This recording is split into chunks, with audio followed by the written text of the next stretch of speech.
Hello everyone. अब हम लोग स्टार्ट करेंगे एक नया टॉपिक जिससे नंबर ऑफ क्वेश्चंस, चाहे वो नीट हो, चाहे वो एआईपीएमटी हो, चाहे वो जेईई मेंस हो, चाहे वो एडवांस्ड हो। एडवांस में भी क्वेश्चन उसका फंडा यूज होता है, बट मेंस में और नीट वगैरह में खूब आते हैं क्वेश्चन और that is the application of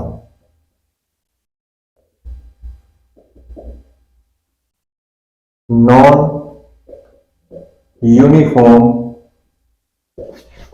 circular motion.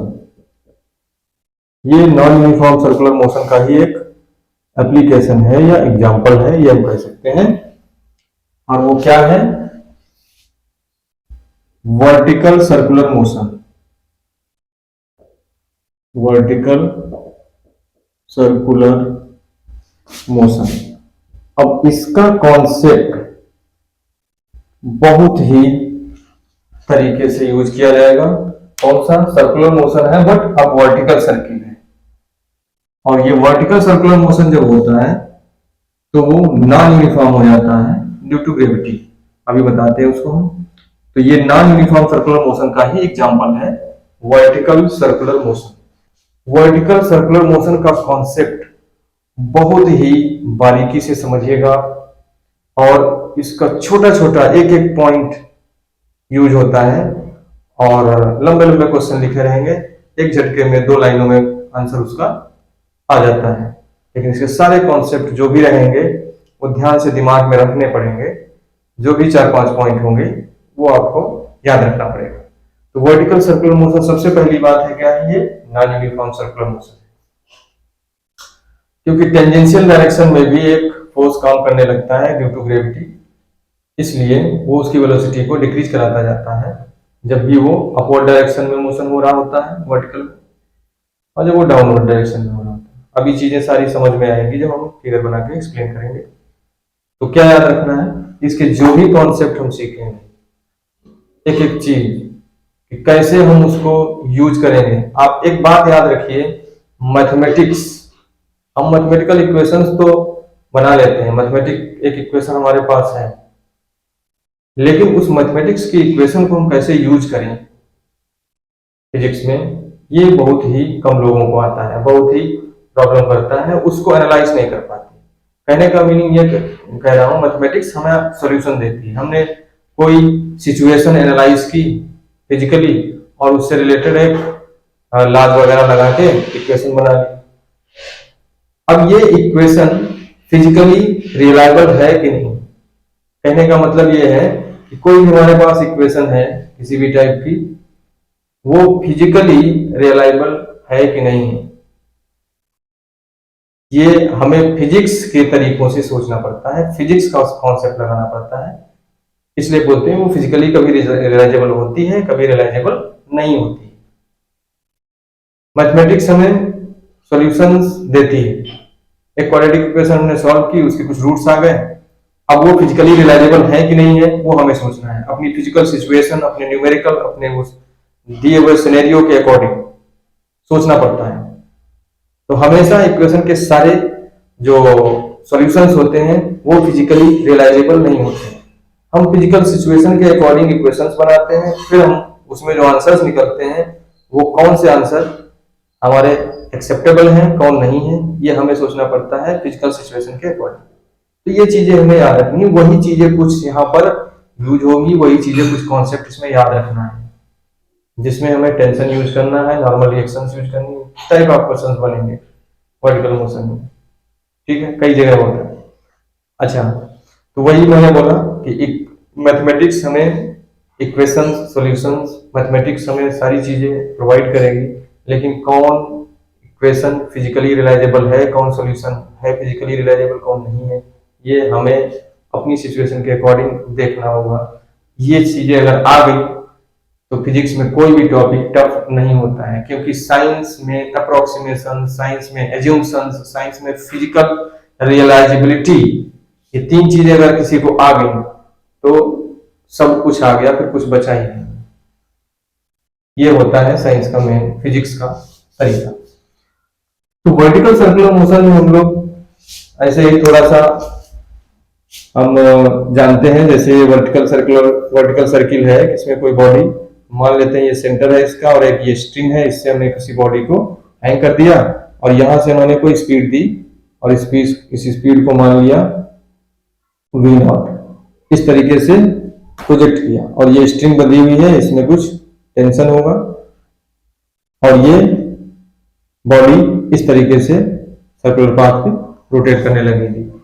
अब इसमें बहुत सारी कंडीशंस बनेंगी, तो आज हम ऐसे ही छोटा सा बेसिक आपको बता रहे हैं और इसका पूरा डिटेल्ड वर्जन इस पे जो वर्टिकल सर्कुलर मोशन पे क्या क्या कंडीशंस हो सकती हैं, विद कंडीशंस, सारा कुछ मैं इसकी वीडियो कल अपलोड करूंगा, तो कल आप देखिएगा। आज मैं ऐसे थोड़ा सा ओवरव्यू देना चाहता हूं कि ये कैसे नॉन यूनिफॉर्म सर्कुलर मोशन है।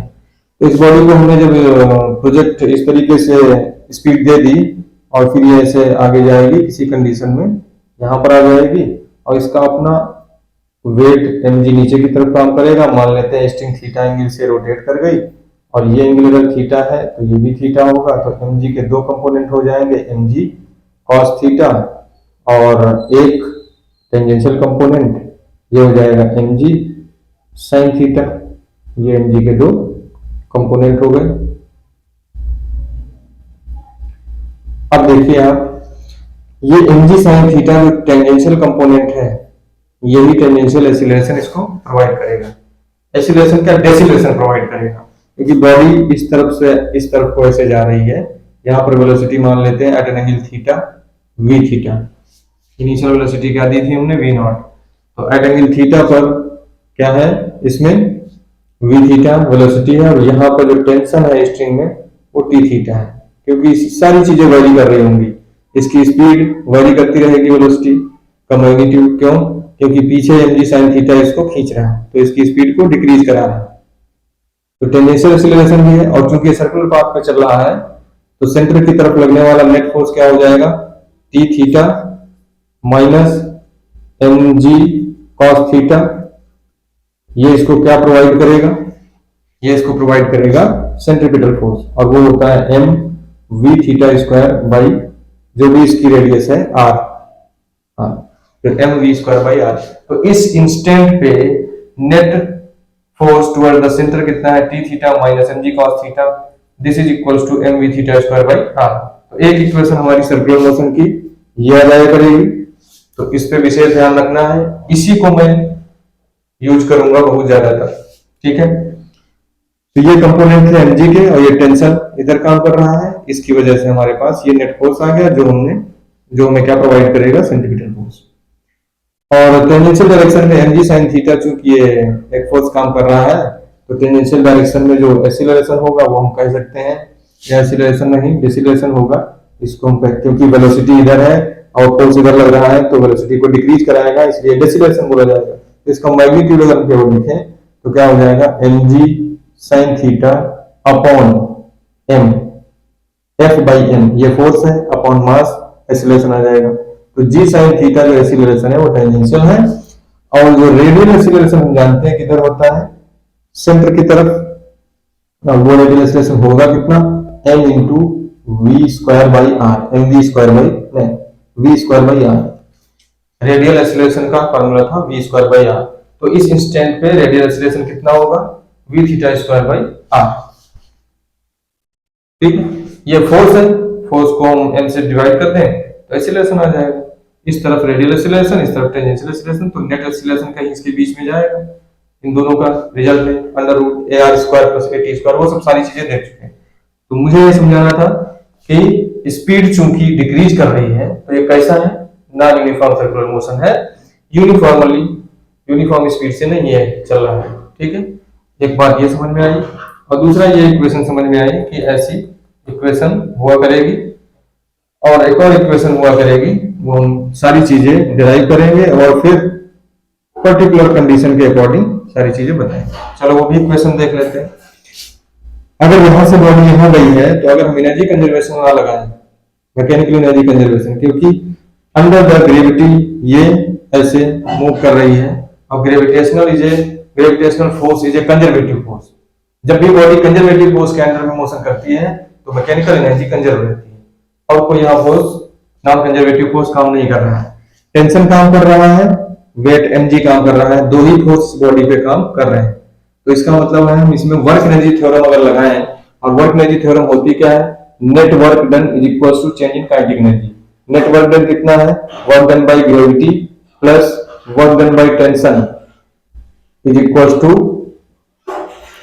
To delta K. इसके अलावा इस पे कोई फोर्स काम नहीं कर रहा है। वेट mg काम कर रहा है ड्यू टू ग्रेविटी, तो work done by gravitational force plus work done by tension force is equal to change in kinetic energy. तो kinetic energy final minus kinetic energy initial, change in kinetic energy का मतलब ये है। तो यहां से यहां तक अगर हम लगाना चाहते हैं वर्क एनर्जी थ्योरम तो कैसे करेंगे, ग्रेविटेशनल फोर्स हमेशा वर्टिकल डायरेक्शन में mg काम कर रहा है, बट इसका वर्टिकल डायरेक्शन में डिस्प्लेसमेंट कितना हुआ है, ये बॉडी यहां से यहां पहुंच गई, तो वर्टिकल डायरेक्शन में ये अगर हॉरिजॉन्टल लेवल है ऐसे, तो वर्टिकल डायरेक्शन में इतना ऊपर पहुंच गई, मतलब कि ये है। ठीक है, इसको मैं कुछ मान लेता हूं h1 कुछ भी, तो ये हाइट हो गई। तो वर्टिकल डायरेक्शन में जो फोर्स mg है वो नीचे काम कर रहा है, और डिस्प्लेसमेंट किधर हो रहा है, वो डायरेक्शन में, दोनों अपोजिट है फोर्स और डिस्प्लेसमेंट, तो वर्क डन नेगेटिव होगा। तो वर्क डन बाय ग्रेविटी कितना हो जाएगा, माइनस mg h1, ठीक है, plus work done by tension. हमेशा याद रखिए टेंशन इस बॉडी के डिस्प्लेसमेंट के परपेंडिकुलर हमेशा रहता है। ये ऐसे डिस्प्लेसमेंट लिया छोटा सा, फिर कहीं भी बॉडी पहुंचेगी हमेशा टेंशन क्या रहेगा, इस डिस्प्लेसमेंट के परपेंडिकुलर रहेगा। और जब भी डिस्प्लेसमेंट और टेंशन परपेंडिकुलर होते हैं तो वर्क डन जीरो होता है, क्योंकि Fs cos theta F dot ds इस तरीके के फार्मूले हम वर्क डन में पढ़ते हैं वर्क एनर्जी पावर चैप्टर में। तो F और डिस्प्लेसमेंट और फोर्स, कौन सा फोर्स, टेंशन फोर्स और डिस्प्लेसमेंट। डिस्प्लेसमेंट हमेशा कैसे होगा इसका, इस सर्कमफ्रेंस के अलावा अगर छोटा सा हम डिस्प्लेसमेंट लें तो यहां से यहां तक वर्क डन जीरो, अगला डिस्प्लेसमेंट जीरो, अगला डिस्प्लेसमेंट, तो ये हमेशा ये जो रेडियस होती है और रेडियस के अलोंग ही ये टेंशन फोर्स है, तो रेडियस हमेशा सर्कमफ्रेंस पे कैसे होती है, परपेंडिकुलर होती है। तो डिस्प्लेसमेंट और ये फोर्स टेंसाइल, ये टेंशन फोर्स दोनों 90 डिग्री पे हमेशा का ईच एंड एवरी इंस्टेंट पर 90 डिग्री ही बनाएंगे, इसलिए work done by this zero. तो work done by tension force zero हो गया, is equals to half m, यहां पर वेलोसिटी कितनी है v थीटा स्क्वायर, ये फाइनल काइनेटिक एनर्जी आ गई, minus half m initial velocity v not square. यहां से अगर आप देखेंगे तो v theta square is equals to v theta square is equals to m cancel हो जाएगा, is equals to v not square minus 2g h1। तो ये एक रिलेशन आएगा, किसी भी पर्टिकुलर एंगल थीटा पे स्पीड का फार्मूला क्या होगा, ये होगा, ठीक है। तो ये वेलोसिटी होगी और टेंशन का फार्मूला ये बन जाया करेगा, at an angle theta is equals to mg cos theta plus m v theta square by 2। एक फार्मूला ये याद रखना है, फिर से हम इसको रिपीट करेंगे, और एक हमारा ये फार्मूला हुआ करेगा, और एक h1 का फार्मूला भी याद रख सकते हैं। कैसे याद रख सकते हैं, ये टोटल लेंथ है r, और यहां से यहां तक लेंथ हम इस ट्रायंगल से निकाल सकते हैं। कैसे, दिस इज द बेस, ये राइट एंगल ट्रायंगल है, और ये हाइपोटेनस कितना है, रेडियस के बराबर, तो base upon hypotenuse is equal to cos theta, तो बेस इज इक्वल टू क्या आ जाएगा, हाइपोटेनस इनटू cos थीटा। तो ये वाली लेंथ जो होगी यहां से यहां तक, ये हो जाएगी r cos थीटा। अब हमें ये पता करनी है, तो टोटल है r, उसमें से r cos थीटा माइनस कर दिया, तो ये h1 बन जाएगी। तो थर्ड फार्मूला हमें h1 का याद रखना है, वो होगा r into 1 minus cos theta. तो ये कुछ इक्वेशंस हैं, इन तीन इक्वेशंस को हम यूज करेंगे आगे का सारी कंडीशंस निकालने के लिए, आगे के सारे मोशंस को ऑब्जर्व करने के लिए इसमें क्या क्या चीजें हो सकती हैं, कैसे कैसे क्वेश्चंस हो सकते हैं, बस यही 3 इक्वेशंस यूज होंगी और इन्हीं को यूज करके हम नए नए कुछ डेरिवेशंस करेंगे जो हमें याद रखने हैं कि उसमें कैसे क्वेश्चंस बनेंगे। उसके लिए वो बातें बाद में समझ में आएंगी। मैं कल इसका वीडियो पूरा वर्टिकल सर्कुलर मोशन का एक्सप्लेन करूंगा। अभी थोड़ा सा आइडिया मैंने दिया, ये चीजें यूज होंगी इस तरीके से। तो एक हमारा सर्कुलर मोशन का कॉन्सेप्ट लग जाएगा, एक वर्क एनर्जी पावर का चैप्टर का कंजर्वेशन ऑफ एनर्जी से हमने ये निकाल ली इक्वेशन, और सर्कुलर मोशन से ये निकाल ली इक्वेशन, और बाकी कितनी हाइट ऊपर चला गया ये वो सिंपल ज्योमेट्री से, ट्रिग्नोमेट्री से लगा करके ये हाइट निकाल ली। ठीक है, इसके आगे जो कहानी शुरू होगी very very very important. Thank you.